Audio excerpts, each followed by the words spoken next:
Millions of Americans own a personal computer. If you're one of them, you can now glimpse the future with nothing more than a modem, a phone line, and a few dollars a month. He is talking about the early World Wide Web.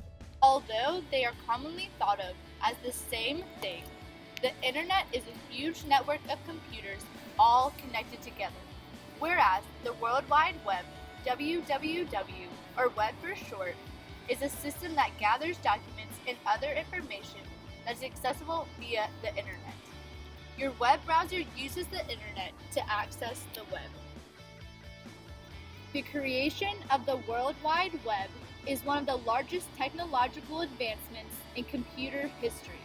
Sir Timothy Berners-Lee's invention of the World Wide Web allows scientists to share research data, opened a new platform for universal communication, and eventually led to the ability of the common person to easily access a world of information.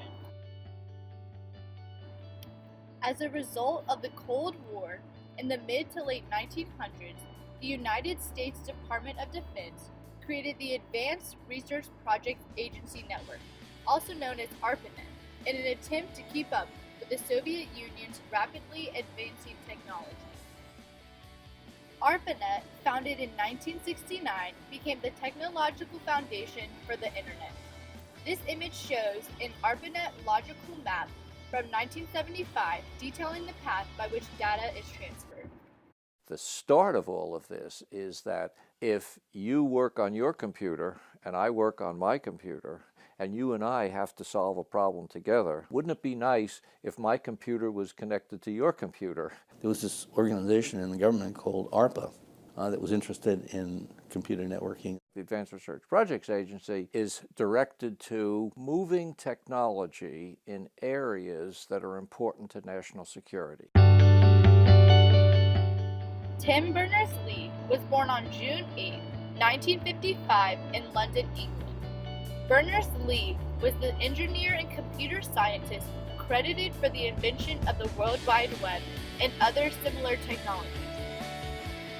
There is a history of computer science in Berners-Lee's family, as his parents, Mary Lee Woods and Conway Berners-Lee, were engineers that worked on the first commercial computer, Ferranti Mark I, which was installed at the University of Manchester in 1951. He attended the University of Oxford and graduated in 1976 with a first-class degree in physics. After Oxford, he designed computer software for 2 years at Plessey Communications in Poole, Dorset, England. From there, he began a temporary contract job as a software consultant in 1980 at CERN, a particle physics lab in Geneva, Switzerland.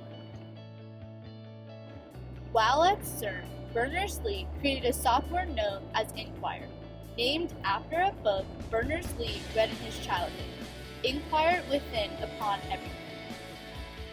It used hypertext, like web page links today, to link phrases in one document to other related documents. To Berners-Lee, hypertext is a way to link and access information of various kinds as a web of nodes in which the user can browse at will. However, in 1980, when Inquire was created, hypertext systems relied on a centralized database to work, making accessibility difficult. For this reason, Inquire was considered a somewhat failure, but provided the basis for the future World Wide Web. After leaving CERN in 1981, Berners-Lee worked for Image Computer Systems in Ferndown, Dorset, where he designed a variety of computer systems. Coming back to CERN in 1984, he began to work on his biggest project yet, the World Wide Web. During this time, the Internet was a network developed by the Pentagon that was used by researchers around the world to exchange messages through mail groups. CERN was home to the largest internet nodes in Europe, but locating and sharing information wasn't as easy as it is now.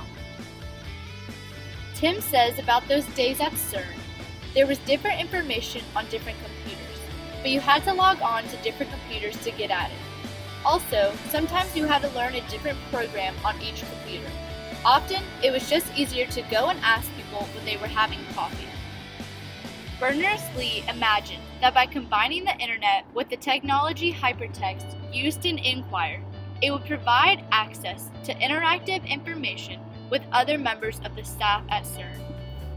So, in March 1989, Berners-Lee submitted his proposal for the web to CERN, called Information Management, a Proposal. According to Berners-Lee, this was in order to develop a radical new way of linking and sharing information over the internet. This would allow researchers from all over to transmit data without the delay from mail groups. However, this proposal was not accepted immediately by CERN. Mike Sindall, his boss at the time, wrote, "Vague but exciting" on the cover. Berners-Lee continued working on the project despite CERN never taking it on. In September 1990, he began work using a NeXT computer, one of Steve Jobs' early products, and by October, he had written the 3 fundamental technologies of the World Wide Web still used today. He first wrote the Hypertext Transfer Protocol, HTTP. This protocol defines how messages are transmitted and designed to give documents addresses on the internet. The addresses were known as URI, Uniform Resource Identifier, now known as the Universal Resource Locator, or URL. He also made the Hypertext Markup Language, HTML, for formatting web documents. To make the network visible to the user, he created the first web browser known as info.cern.ch, which he named the World Wide Web. It didn't attract much attention at CERN, so on August 6, 1991, he allowed public access to his website. He provided instructions without a fee for the setup and the software. Soon, his invention spread through the community of computer enthusiasts who used his technology to build their own websites. For scientists and researchers, it was no longer a worry if other scientists used a different operating system. It was also easier to post information on the web than in mail groups previously used. The World Wide Web made it possible to download software and provide access to a range of areas, such as photography, audio and video files, and artwork. Government agencies also began using the web to make their information public. With the ability to reach a broader audience than just computer specialists, use of the web spread to the public. The overall success of the World Wide Web prompted entrepreneurs wanting to make a profit on Tim's invention. However, he declined all offers. Berners-Lee realized that the web's true potential came from allowing anyone, anywhere access to it, without a fee or having to ask for permission. He explains, "Had the technology been proprietary and in my total control, it would probably not have taken off. You can't propose that something be a universal space and at the same time keep control of it." For this reason, in April 1993, CERN, alongside Berners-Lee, announced that the code would forever be on a royalty-free basis, thus sparking an international wave of innovation and creativity never seen before.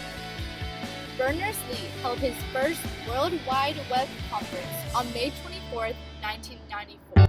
The main purpose was to share Berners-Lee's vision to create a consortium to help the web develop smoothly.